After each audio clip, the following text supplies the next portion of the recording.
Si mes calculs sont exacts, lorsque ce petit bolide atteindra 88 miles à l'heure, attends-toi à voir quelque chose qui décoiffe.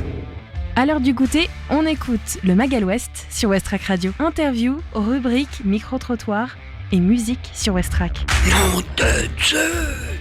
Les aiguilles se tournent vers le 17. Il est 17h, bienvenue à bord du Magal West sur Westrack Radio. Émission quotidienne du lundi au vendredi de 17h à 18h. Aujourd'hui, en ce mercredi 14 mai, préparez-vous à voguer entre découvertes musicales, actualités culturelles et surtout focus sur le petit et le grand écran. Au programme de cette émission, la découverte Ferrarock avec A State of Mind et leur album The Frenzy of Bacchus, un reportage exclusif sur Capsurel, ces navigatrices prêtes à relever le défi de la Transat Café Aurore rencontrée par Adriana pour Westrack Radio. La météo et l'agenda des sorties pour ne rien manquer de ce qui se passe près de chez vous. Et en deuxième partie d'émission, un tour d'horizon des sorties ciné avec destination finale Bloodlines, Partir un jour, Hurry Up Tomorrow, sans oublier les dernières nouveautés. Du côté des séries, Cat's Eyes, Astérix et Obélix et un possible retour de la série emblématique Lost, ainsi que notre flash info aussi avec au Havre de bonnes affaires à dénicher à la braderie de la bibliothèque Niemeyer, c'est ce week-end. On s'installe donc tranquillement et c'est le lancement de votre émission. Et on jette un coup d'œil au ciel havrais. Aujourd'hui, en ce mercredi, le soleil va se coucher à 21h33.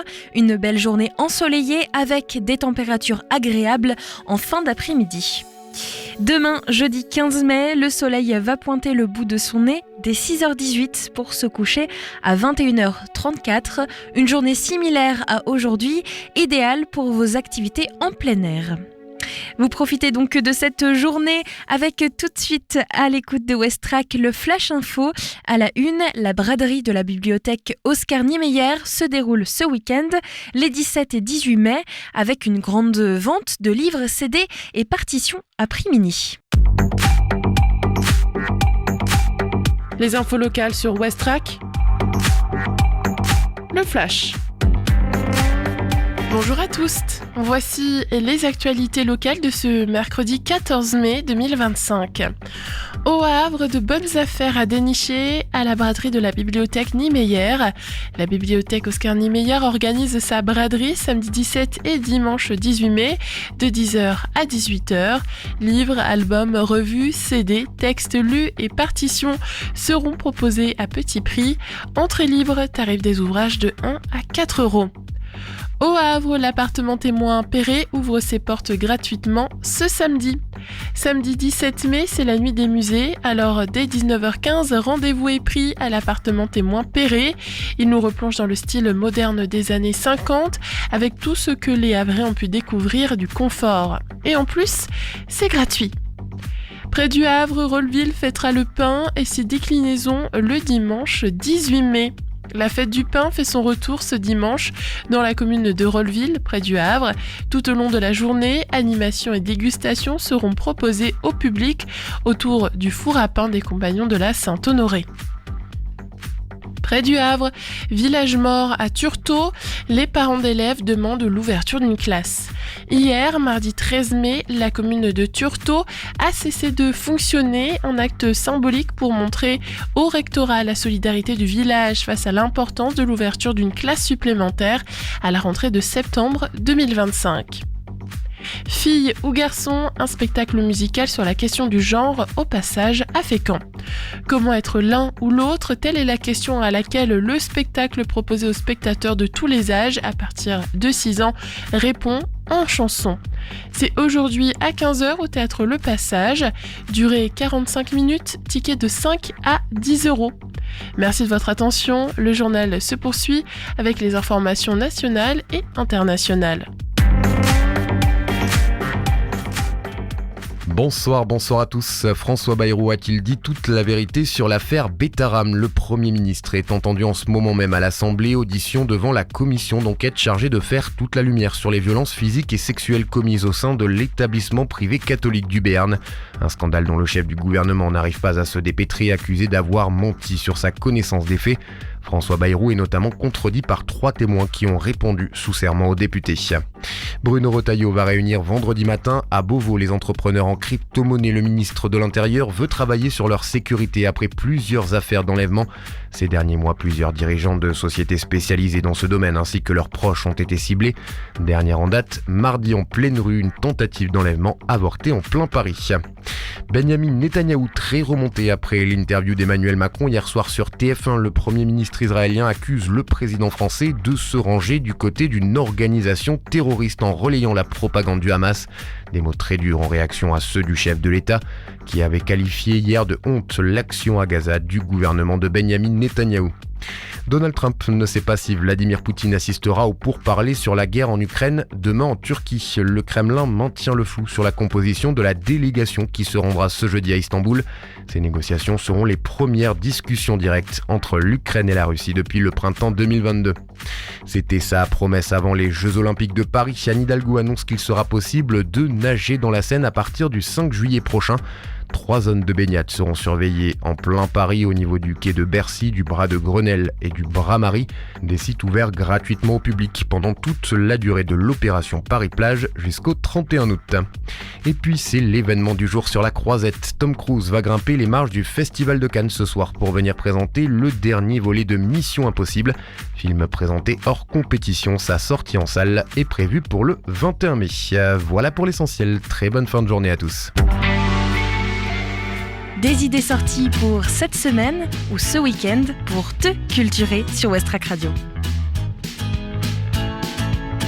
Et suite au Flash Info, place à l'agenda des sorties pour cette semaine. Alors oui, la braderie Oscar Niemeyer à la bibliothèque est à noter dans vos agendas pour ce 17 et 18 mai.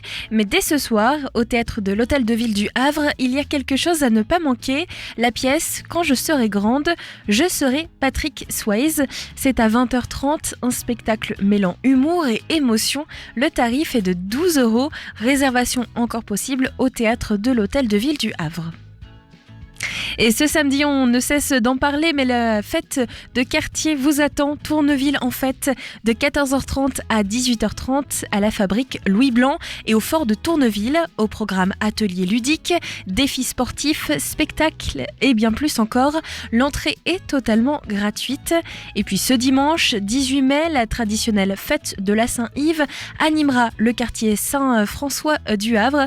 Plongé dans l'ambiance bretonne avec musique, danse et gastronomie. Et l'entrée est totalement libre. Et en parlant de musique bretonne, eh bien on va surtout parler de la petite pépite Ferrarock de la semaine.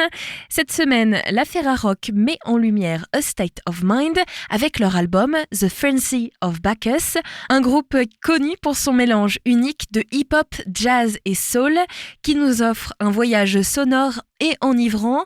The Frenzy of Bacchus, c'est un hommage à l'extase musicale, une fusion de rythmes entraînants et de paroles percutantes. Westrack et la Fédération des radios associatives Musiques Actuelles, la Ferrarock, vous partagent la découverte musicale du jour.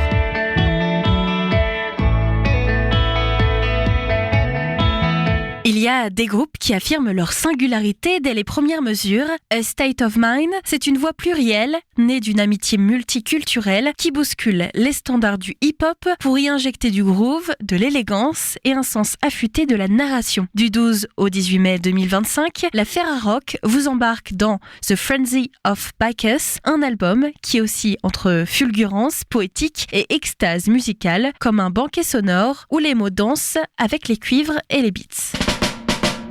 Yo, eating dinner in my b-boy stance, born winner. Wait until you see me dance to Prime Dilla. Entering the fiendish trance type serene like Shalim and Harimi pans. Get up with that storytelling cinematic voyage. Monomyth, emblematic mind soilage. Tit for tat, pure chorus for the ear hole spoilers. Never too pleasant when we get old. Bittersweet notes on the foam of my pisco. Bring the free fall from the farm to the discotheque. Flex the pecs to get dance floors wet. Perplex the best, can keep hands off F. Rest the benevolent chieftain, cheers ring true through terrains of the fiefdom. Plains to to the beaches and back to the peak, son. The kind of trip to make your feet numb. When we run, things them shits not run. We dictate trajectory to the nth degree. Inspect how we affect the stream and keep tabs on it like a referee. Come on, play ball napalm like rainfalls. Flame sparks by sonic wave force break balls. And find I got a bone to pick. These young bloods only expertise is holding dick and not saying stool. For real, it ain't cool when you got more face tattoos than days of school or basic tools to communicate the true feeling. Let me close the knowledge gaps like a tooth filling, yo. Embedded and cemented in a future vision. New rendition coming straight out the soup kitchen. Grape juice swigging, mess around and have your crew missing. They call it death by tongue. Yeah. Take breath from lungs, sling Japanese beat by the metric ton. Reverse hypnotic, how to set the spun. Y'all set it off, mine came to set the sun. Left field resurrect the funk. Magnetic, the fly synergetic to level the synthetic. The flex only success is dishonesty, but how to square remaining competitive with modesty. A lot of shit is watered down sonically, but human communication is non-verbal to a large degree. Sharp archery, bare feet touch earth when we part the sea. Rape crates, grand larceny, still ravaging dust, build the dim lit basements, attics, spaceship static, sketch schematics for the floor plan. War dance, bottle of Abiki with my name on it, came to the parade just to rain on it. The monsoon, harpoon, sniper rifle made a whale tune. Inhaled by the pale moon, word up. I am the suede and the Wallies only mingle with a few distinguished colleagues. Landscape painter of sorts, to be precise, the mic is held forth like the flame of a torch. Yeah, illuminate beyond the eyesight with the pervious light. And these words that I write under curtains of night. Craft pros in the rose garden, rogue squadron classed as postmodern. Raw soul with the vision of Paul Scholes, monochrome with the pot of gold off-road all told. Beach cruise, raw seafood, glide through the track like Zizou.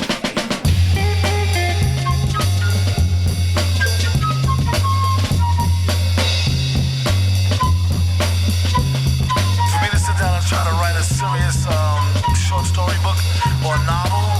It'll end up rhyming anyway, and then I'll end up reading it to a beat, and it'll end up being a song. So I really can't get away from hip hop, you know what I mean?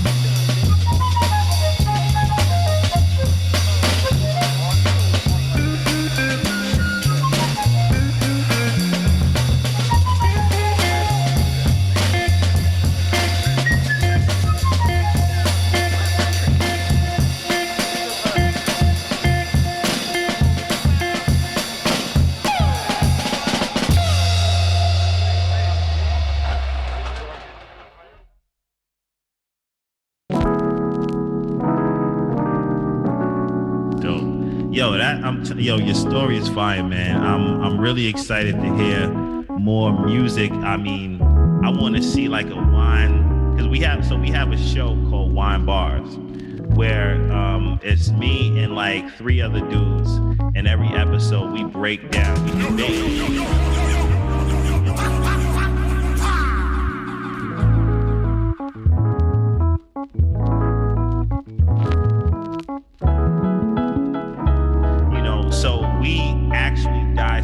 Lyrics, and like 1 week I'll bring a certain bar to it, next week my man will bring a certain bar, and we'll dissect them and teach you what the best bars are. So I feel like you could do like a whole fucking album, like we could probably do a whole season on one of your freestyles, you know what I'm saying?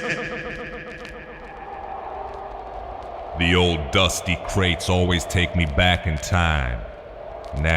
Formé par Green, FP et Fade, ASM, A State of Mind, ne fait jamais les choses à moitié. Le trio s'est d'abord révélé aux côtés de Wax Taylor, avant de tracer sa propre constellation aux côtés de Chinese Man, Bonobo, Amphidoom ou Deluxe. Avec The Frenzy of Bacchus, leur nouveau disque chez Chinese Man Records, ils signent une œuvre dense, érudite, traversée par des références mythologiques et des textures soul psyché, taillées par les esprits curieux et les corps en mouvement, un travail de précision mais sans jamais se prendre au sérieux.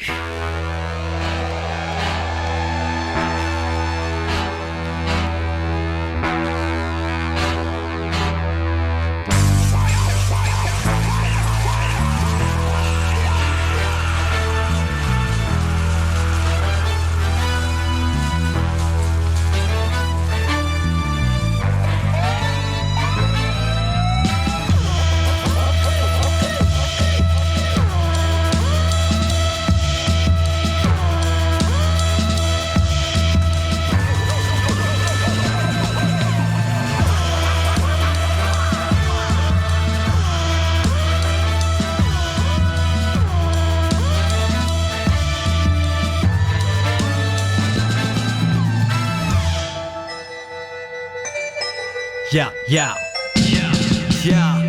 In the old days, painted like Picasso in the rose phase. Nowadays it's sukiyaki down in Kobe. Out of Copenhagen, hit up Noma, get the Jaeger. Smoke chilies, dark chocolate in the mole. The pet nap rose. Don't play, home plate. Folks rarely make it past the foyer. No way, okay. Off kilter bar, thriller star, killer Kaiser Soze. Silver tongue and the larynx Down in the rabbit hole. Interdiscipline like Michelangelo. The Renaissance is here, we make the palace glow. Sometimes with that raw fuel flammable. Sometimes the hard for hands to hold intangible. Sometimes we combine amorphous nimble stratus that develops all the atlas just to relieve the sunshine. One time for the grape sippers and my suede slippers. For all eternity we paint pictures. Undiluted, raw, unfiltered. Fuji circle marks the off kilter. Undiluted, raw, unfiltered. Fuji circle, yeah, zero zip. ASM, A State of Mind, c'est ce hip-hop libre qui n'a pas peur du jazz, du funk, ni des élans psychédéliques. C'est un son savement foutraque, porté par plus de 600 concerts à travers le monde et une quête constante d'innovation au sein du label Chinese Man Records et de leur collectif Off Kilt. Sur scène, leur énergie est aussi brillante que leur verbe et The Frenzy of Bacchus en est la plus belle synthèse. Ce que ambitieux et jubilatoire à découvrir toute cette semaine sur les ondes de la Ferrarock. Le Mag à l'Ouest, info, divertissement et bonne humeur sur Westrack. Partons maintenant à la rencontre de ces femmes audacieuses avec un reportage cap sur elles. Adriana a rencontré ces navigatrices déterminées qui s'apprêtent à traverser l'Atlantique dans le cadre de la Transat Café Or. Elles partagent avec nous leur motivation, leur préparation et leur passion pour la voile. Un reportage signé Westrack. Bonjour Aina Baouza et Axel Pilin, vous avez 30 et 34 ans et êtes le duo sélectionné pour bénéficier de Cap pour elle, un accompagnement financier et sportif sur mesure destiné aux navigatrices qui souhaitent participer à la course transatlantique Café l'Or Le Havre-Normandie, qu'on appelait avant Transat Jacques Vabre, jusqu'à il y a peu. Le 26 octobre, vous vous lancerez en mer depuis le Havre pour parcourir un petit peu moins de 7000 km jusqu'à la Martinique. Merci d'avoir accepté cette interview. On va parler un petit peu de votre préparation pour ce gros événement. D'abord, quel sera votre parcours et en combien de jours vous espérez arriver à destination? Aina, peut-être? Nous va faire une course, nous espérons arriver avant des 15 jours. Et le parcours nous emmène du Havre. On va laisser l'archipel des Açores sur notre droite, donc on passe au sud des Açores et après la Martinique. C'est quasiment la route directe. À quoi ressemble votre entraînement tous les jours pour justement vous préparer à cette compétition? Nous préparons le bateau, nous faisons des préparations physiques, nous aussi faisons des navigations, nous faisons des courses avant de la grande course. Il y a beaucoup de travail que fait. C'est assez Axel. Global comme entraînement parce qu'il y a le côté préparation du bateau à terre, hein, donc tout ce qui est technique, et après préparation physique comme Aina l'a dit. Préparation technique dans le sens qu'il faut qu'on sache comment le bateau fonctionne, faire bien les manœuvres, hein, et après tout ce qui est formation météo. Il y a beaucoup de choses à prendre en main. Est-ce que vous avez des entraînements à la salle de sport tous les jours? Non, c'est pas tous les jours, c'est à peu près un jour sur deux. Aina va beaucoup à la salle de sport. Moi j'aime bien aller... De temps en temps, effectivement, comme il ne fait pas beau, je suis obligée d'aller à la salle de sport, mais je préfère aller dehors, courir, aller naviguer sur des supports plus petits avec des amis. Et qu'est-ce qui vous paraît pour l'instant le plus difficile dans votre entraînement? Le plus difficile, pour l'instant, moi, c'est plutôt de prendre en main le bateau, parce qu'on découvre totalement ce bateau. Donc, il est assez gros, avec des manœuvres qu'on ne connaît pas, et c'est assez impressionnant, mais ça ne semble pas insurmontable. Et justement, vous parliez de ce bateau, il me semble que vous allez faire cette traversée sur un classe 40 175, donc un voilier long de 12 mètres. Du point de vue technique, quels atouts ça a d'utiliser ce bateau-là? Dans la Jacques Vabre, il y a 4 catégories. Il y a les ultimes, qui sont des trimarans géants, les Ocean 50, donc c'est des trimarans de 15 mètres, hein. Des IMOCA, qui font 60 pieds, donc 18 mètres de long, Et les classes 40, c'est 12 mètres de long, donc c'est le bateau qu'on aura. Donc en quelque sorte, c'est la catégorie la plus accessible de cette course. C'est un bateau, tout le monde nous a dit, c'est assez facile à en prendre en main. Et spécifiquement le numéro 175, c'était le bateau d'un ami qui a fait donc la Transat Jacques Vabre il y a 2 ans. Quand je m'entends bien avec lui, j'avais envie de reprendre son bateau pour qu'il y ait une bonne passation. Donc c'est vous qui l'avez déniché ce bateau? C'est nous qui avons contacté plusieurs personnes qui avaient des classes 40 sur le marché. Et on a fait notre choix ensuite. Donc voilà, c'est toute une affaire de négociation, voir l'état du bateau, avec qui on veut travailler aussi. Et il me semble que justement c'est tout récent l'arrivée de ce bateau et que vous avez dû le peindre. J'ai vu ça sur Instagram et préparer un petit peu à l'intérieur. Est-ce que vous pouvez nous raconter? Oui, la semaine dernière, nous fait la mise à l'eau et hier nous fait la première navigation. Et petit à petit, nous se voit de continuer à préparer tout ça. Vous avez parlé de la première navigation avec ce bateau. Comment ça s'est passé? C'était vraiment une navigation très simple. Vincent, qui était l'ancien responsable du bateau, qui est venu avec nous hier, qu'on voulait terminer de préparer le bateau, pouvoir tester les systèmes.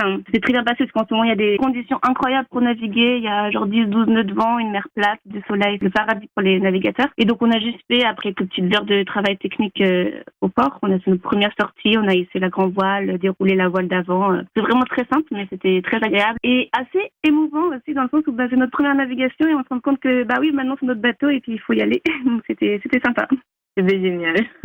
Quels sont les points techniques qui vous restent un petit peu à maîtriser sur ce bateau? Les manœuvres, ça va être un bon dossier. Donc, savoir comment empanner, comment changer les voiles. Et après, il y a aussi donc la technique, l'électronique qui ne fonctionne pas encore. Donc, il faut qu'on remonte en tête de mât, par exemple, aujourd'hui, pour brancher notre girouette pour savoir d'où vient le vent. Depuis combien de temps vous vous entraînez pour cette course en octobre? Il fait beaucoup d'années que nous naviguons, que nous entraînons pour arriver là et finalement besoin de tous ces apprentissages avant pour arriver à la course. Mais donc vous avez commencé les entraînements en début d'année peut-être? Cette course-là, c'est une sorte d'étape dans notre carrière de navigatrice. Donc on peut dire qu'on s'entraîne depuis qu'on navigue. Après, par contre, spécifiquement pour cette course, honnêtement, comme on a mis le bateau à l'eau vendredi dernier, on n'a pas encore vraiment commencé à s'entraîner. On a toute l'expérience acquise au cours des années précédentes qui va nous servir. Vous avez de longues carrières aussi derrière vous déjà en tant que navigatrice. Et une dernière question sur cette préparation, ce sont les réseaux sociaux. Vous partagez déjà vos journées sur Instagram et vous voulez continuer pendant la traversée. Pourquoi c'est important pour vous de partager et de rester connecté? Oui, c'est important pour nous parce que c'est une manière de trouver d'autres sponsors. Maintenant, c'est notre but de trouver d'autres partenaires pour compléter les budgets de fonctionnement du projet. Pour moi, c'est important de partager parce que, en fait, je pense que c'est une chose fondamentale dans le sport, c'est de rassembler les gens, d'être ensemble et de prendre du plaisir.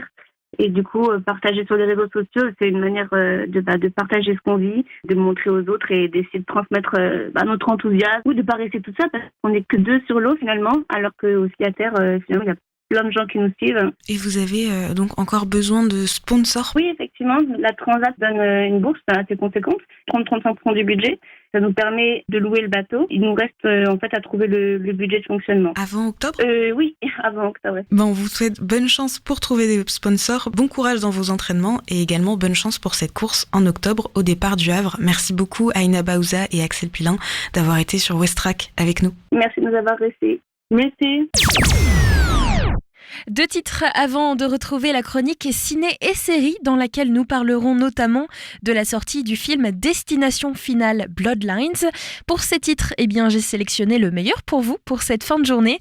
Frédéric Sbavo avec une nouveauté qui s'appelle Running. Et puis The Concrete Boys, nous chanterons With Jar dans un instant.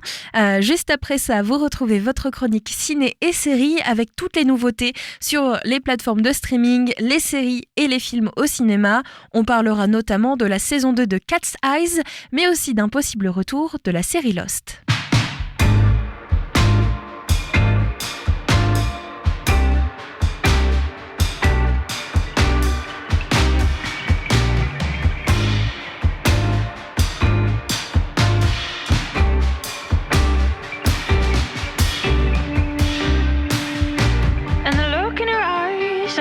Smell of goodbyes, and inside you want to leave. And you open the door, said you have been in before, and decide not to leave. What it is what it is. What it is what it is. What it is.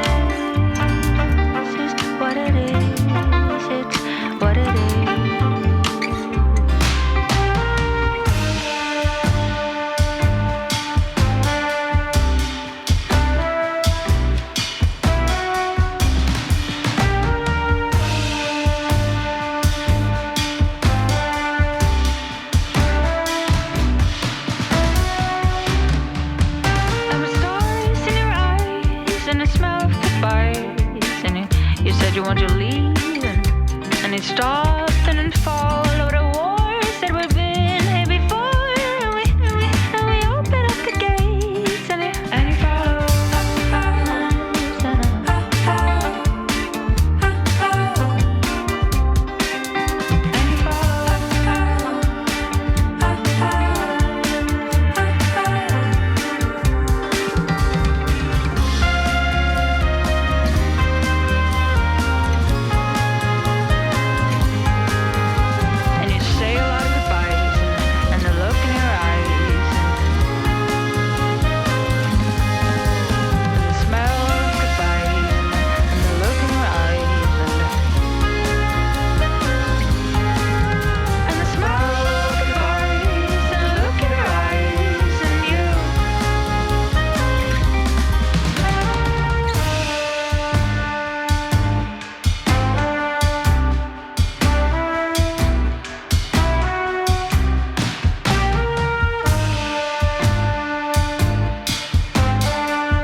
Le Magal West, c'est dans tes oreilles du lundi au vendredi sur Westrack.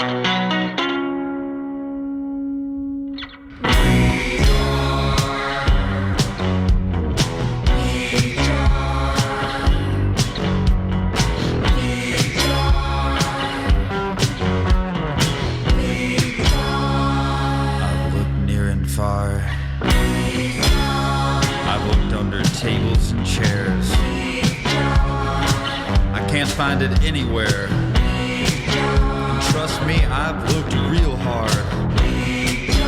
I can't seem to find my. I'll search again. But I've already looked under all my friends. I even tore the seats out my car. I've looked everywhere. I just need to think. So I went to my buddy Mike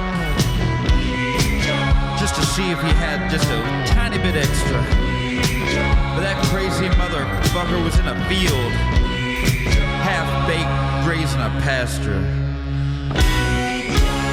So I went back home. I had to lift the sofa up alone. That sucker's heavy as hell. None of this seems fair. I'll keep looking. I'll keep searching till I find my.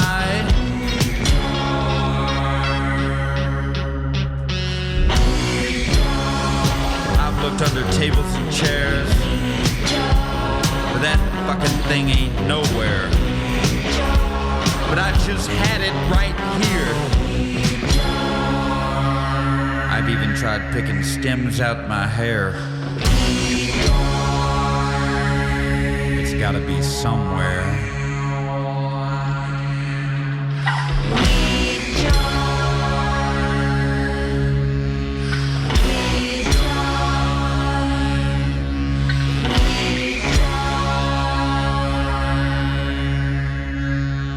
Oh, there it is.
retrouve le Magal Ouest à nouveau en direct sur West Track.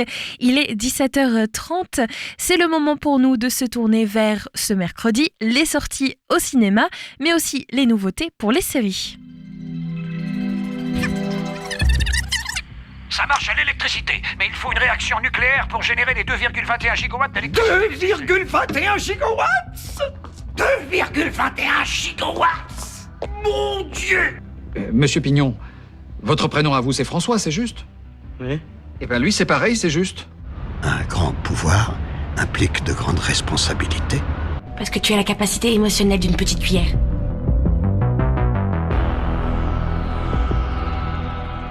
Avant de plonger donc dans cet univers des séries, tout d'abord, nous nous tournons vers les sorties ciné de la semaine.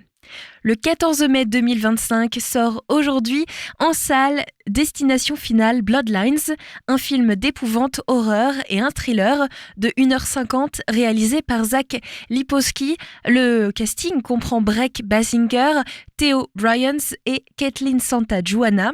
Stéphanie, une étudiante hantée par un cauchemar récurrent, décide de rentrer chez elle pour retrouver la seule personne capable de briser ce cycle infernal et sauver ses proches d'un destin funeste. Pour la première fois dans la saga Destination Finale, l'histoire commence dans le passé, en 1968, après des catastrophes impliquant un avion, une autoroute, des montagnes russes, une course de NASCAR et l'effondrement d'un pont.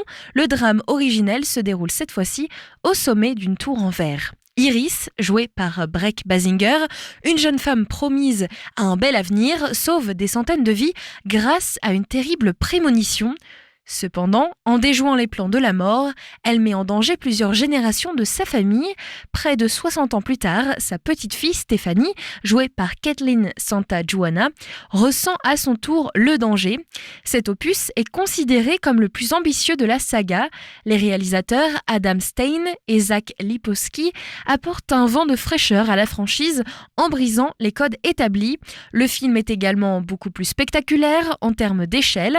L'accident de la tour d'une durée de 18 minutes n'est pas la seule séquence à couper le souffle. Contrairement au blockbuster traditionnel, l'impact des chutes n'est pas atténué par les plans de coupe.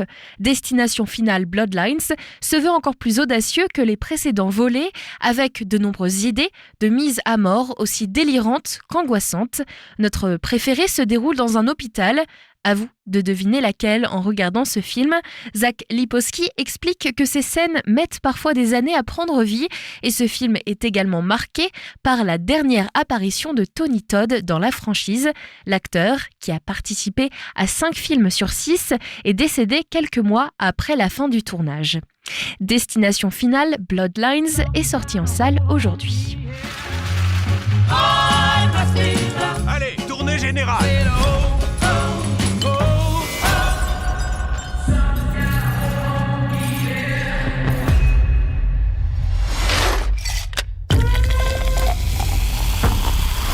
À la famille, on choisit pas toujours celle qu'on a, mais une fois qu'on en a une, on s'y accroche. Ça c'est clair, ouais. J'ai toujours su que ce jour viendrait. Tu vas voir. Ça va tomber. Ça fait des années que je la maintiens à distance. Charlie, amène-toi. Mais cette ordure ne laisse jamais tomber.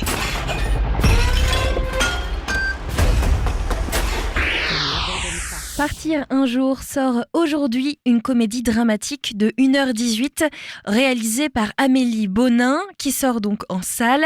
Ce film met en vedette Juliette Armanet, Bastien Bouillon et François Rollin. Ce film est présenté en hors compétition au Festival de Cannes de cette année et il fait d'ailleurs l'ouverture. Alors que Cécile s'apprête à réaliser son rêve d'ouvrir son propre restaurant gastronomique, elle doit retourner dans le village de son enfance suite à l'infarctus de son père. Loin de l'agitation parisienne, elle retrouve son amour de jeunesse, ses souvenirs ressurgissent et ses certitudes vacillent. Le Festival de Cannes, qui a donc lancé hier sa 78e édition, perpétue la tradition de proposer le film d'ouverture dans tous les cinémas partenaires de France. À partir de 19h, la cérémonie d'ouverture est retransmise, suivie de la projection du film en simultané avec les festivaliers. Et cette année, année, c'était donc Partir un jour, un film qui a été choisi pour ouvrir les festivités, un choix surprenant car il s'agit d'un premier long métrage. En 78 éditions, c'est la première fois qu'un ou qu'une cinéaste a cet honneur. La réalisatrice Amélie Bonin devient ainsi la 4e réalisatrice à ouvrir le festival, après Diane Curis, Emmanuel Berco et May Wen. Partir un jour est un choix idéal pour lancer le festival de manière pétillante et festive. Ce film est musical, entraînant, avec une playlist pleine de tubes français, d'Alors on danse de Stromae à Partir un jour des 2B3, qui a sûrement inspiré le nom de ce film. Il ne s'agit pas d'une comédie musicale à proprement parler, mais plutôt d'un film avec des séquences parlées-chantées dans la lignée de On connaît la chanson d'Alain Resnais ou encore Les chansons d'amour de Christophe Honoré, deux références revendiquées par la réalisatrice et scénariste Amélie Bonin. Partir un jour sort donc au cinéma dès aujourd'hui, mais a déjà été présenté aux festivaliers et à de nombreux Français dès hier soir pour le lancement du Festival de Cannes. Salut maman. Oh ma fille. Qu'est-ce qu'elle fait là? C'est toi qui l'as appelée? La question c'est plutôt qu'est-ce que toi tu fais là? Bah alors Béguin, tu t'es perdu? C'est sûr qu'en bougeant jamais du bled où t'es né, toi tu risques pas de te perdre. Je suis là parce que mon père avait un infarctus. Ah merde. Il faut pas que je m'énerve. Et ça m'énerve. C'est toi la dame qui a gagné Top Chef? Oui, j'ai mon resto à Paris, tu sais. Oh putain, c'est je baisse. Je baisse. Allez, ça part pour la vite, ça part pour la vite. Mais c'est pas cool. Je vais devoir rester plus longtemps finalement. C'est compliqué avec mon père. Faut savoir ce qui te fait rire. Il y a bien encore qu'ici qu'on fait de la Macédoine. C'est qui ce mec? Raphaël, mon vieux pote de collège. Sofiane, mon mec. Cécile m'a beaucoup parlé de toi. Moi, elle m'a pas parlé de toi du tout. Dernière sortie dans nos radars, Hurry Up Tomorrow, un drame thriller de 1h45 réalisé par Trey Edward Shotts. Ce film met en vedette Abel Tesfaye, tout aussi connu sous le nom de The Weeknd, ainsi que Jenna Ortega et Barry Keoghan. L'histoire raconte celle de Abel, du même nom de l'artiste The Weeknd, une star de musique qui est entraînée par une de ses fans dans une odyssée qui l'amènera à remettre en question les fondamentaux même de son existence. Ce film est étroitement lié à l'album studio du même nom de The Weeknd. Il met en vedette le chanteur canadien aux côtés de Jenna Ortega, Barry Keoghan, Baby Barrett et Charli D'Amelio. Un musicien en proie à l'insomnie se retrouve donc entraîné dans une odyssée avec une inconnue qui commence à démêler son existence. Ce film, c'est une expérience introspective et catharsique pour The Weeknd. Il a déclaré que cette forme d'art peut être un catalyseur de conversation sur nos émotions, notre santé mentale et nos vulnérabilités. Ce n'est pas la première fois que The Weeknd s'associe au cinéma. Il a fait ses débuts à l'écran dans le film Uncut Gems des frères Safdie, c'était en 2019. En 2023, il a également réalisé sa première série, The Idol, en collaboration avec Sam Levinson. The Weeknd y tenait le rôle de Tedros, un propriétaire de boîte de nuit assez glauque. Le film Hurry Up Tomorrow est prévu pour le 16 mai 2025. Il sortira uniquement dans 2 jours avec Jenna Ortega et Barry Keoghan, réalisé par Trey Edward Shotts. Le film est lié à l'album de The Weeknd qui lui est sorti le 24 janvier 2025. Ce que nous étions l'un pour l'autre, nous le restons.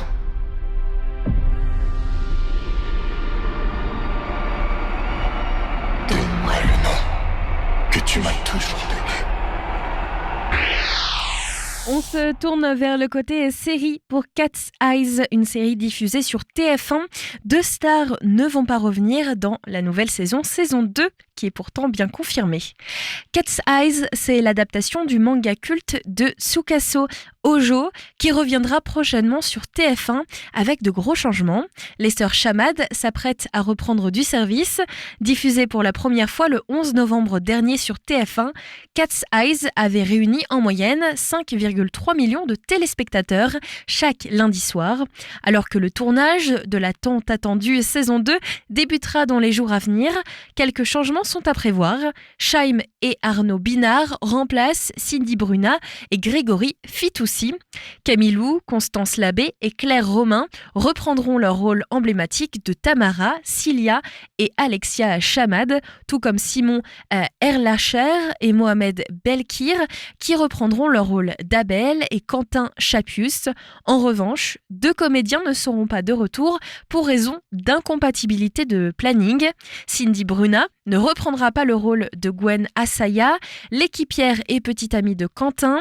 C'est Tamara Marthe, plus connue sous le nom de Chaim, qui la remplacera et fera ainsi son arrivée dans l'univers de Cat's Eyes. Autre remplacement, Grégory Fitoussi, qui jouait le père de ses sœurs, Chamad, ne reviendra pas pour cette nouvelle saison, puisqu'il sera retenu sur le tournage de la saison 2 d'Erika, la série TF1 avec Julie Debona. C'est le comédien Arnaud Binard, récemment vu dans Brocéliande ou encore dans Emily in Paris, qui reprendra ce rôle. Aucune date de diffusion n'a été encore annoncée. Rendez-vous prochainement sur TF1 pour découvrir la suite des aventures des sœurs Chamad. En attendant, la saison 1 est dispo sur MyTF1. J'ai du nouveau sur la mort de papa. Papa, il est mort il y a 12 ans quand sa galerie a brûlé. Quelqu'un a volé les tableaux et a foutu le feu à la galerie pour se couvrir. Ce tableau, c'est peut-être notre seule chance de découvrir si on a tué papa. Attendez, on va quand même pas devenir des voleuses pour ça. Côté animation, le succès de la mini-série Astérix et Obélix, le combat des chefs sur Netflix, ouvre la voie à une 2e saison. Alain Chabat, à l'origine du projet, envisage même une adaptation en live action si le succès se confirme. La plateforme se félicite de cette modernisation qui mêle humour et respect de l'œuvre de Goscinny et Uderzo. Aucune date précisée pour cette saison 2. En tout cas, la saison 1 est dispo sur Netflix. Nous sommes en 50 avant Jésus-Christ. Toute la Gaule est occupée par les Romains. Toute ? Bah non. Un village d'irréductibles gaulois résiste encore et toujours à l'envahisseur.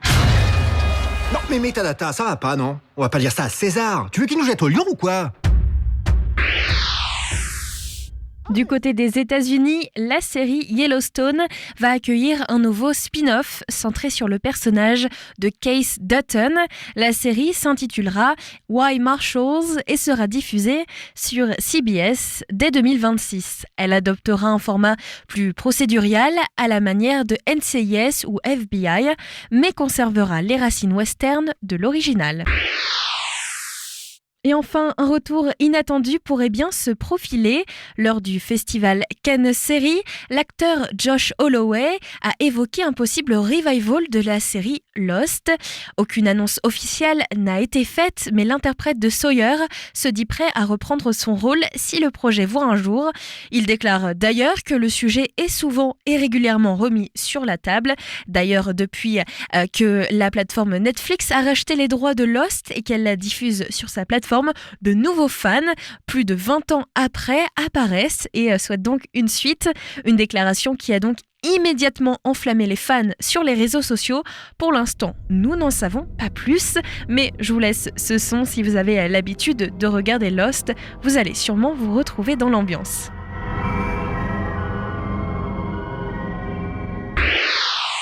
Et avant de se quitter, un petit point sur le Festival de Cannes 2025 qui s'est donc lancé hier. 78e édition qui a démarré en grande pompe cette semaine. Juliette Binoche, présidente du jury, a ouvert la cérémonie avec un discours engagé. Elle a notamment rendu hommage à la photo-reporter Fatima Aoussana, récemment disparue en zone de conflit.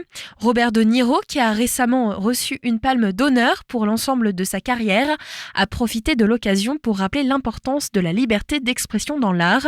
Cette édition 2025 s'annonce riche en émotions, en découvertes et en prises de parole engagées. Et nous ferons le point la semaine prochaine lors de la prochaine chronique ciné et série dans le Magal Ouest sur l'avancée de ce festival. Voilà donc pour notre tour d'horizon ciné et série. C'est la fin d'ailleurs de notre numéro, le Magal Ouest du jour. Merci pour votre fidélité, merci de nous écouter sur West Track. Si vous souhaitez réécouter cette émission, elle est disponible en podcast sur le site et vous pouvez retrouver chaque semaine toutes les éditions du Magal Ouest. Demain, je vous donne rendez-vous pour une autre émission. J'aurai avec moi le Hangar Zéro pour parler de sa programmation pour le mois de mai, mais aussi 3 personnes qui vont réaliser plusieurs représentations au hangar durant le mois de mai. Des représentations importantes autour de l'histoire du Havre, de son passé négrier, mais qui questionnent aussi la part des victimes. On aura l'occasion d'en parler donc demain. Ce sera à 17h dans le Magal Ouest. Alors je vous attends au rendez-vous. Et pour bien commencer la soirée en musique, je vous passe la loose avec Strange World. Vous êtes bien sûr West Track. Bonne soirée.